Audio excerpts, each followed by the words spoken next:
你好。有時候，我們極力想避免的巨大危機降臨，生意瀕臨破產的巨大財務壓力，或一瞬間可能失去名譽的處境。在這樣的時刻，我們拼命掙扎以擺脫困境。關鍵在於，為了撲滅眼前的火，我們甚至交出了我們認為絕不能妥協的核心價值觀或最後堡壘。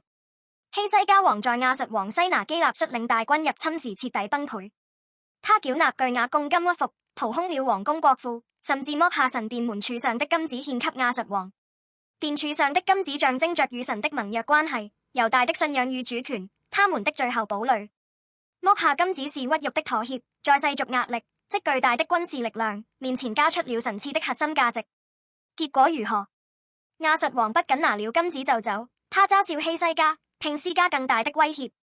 從希西家的軟弱中，我們必須自問：面對危機，我們是否太輕易妥協了與神的關係，我們的最後堡壘？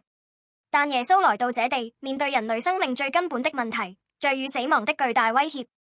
在罪的誘惑、撒旦的攻擊以及當時宗教與政治勢力的壓力中，耶穌一刻也沒有妥協。即使面對十字架的極度痛苦和死亡，他也完全完成了神父託付的救贖使命。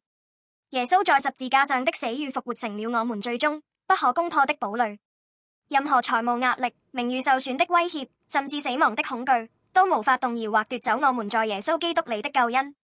我們的最後堡壘不是我們守護的金子，而是耶穌為我們守住的生命。親愛的朋友們，像希西家一樣，你們是否因眼前的危機而妥協了靈魂中刻下的最寶貴價值與神的關係和良心？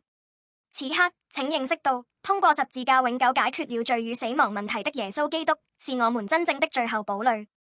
當我們相信耶穌並接受他的救恩時，我們獲得的不因短期妥協而來的永久損失，而是永恆的生命和不可動搖的平安。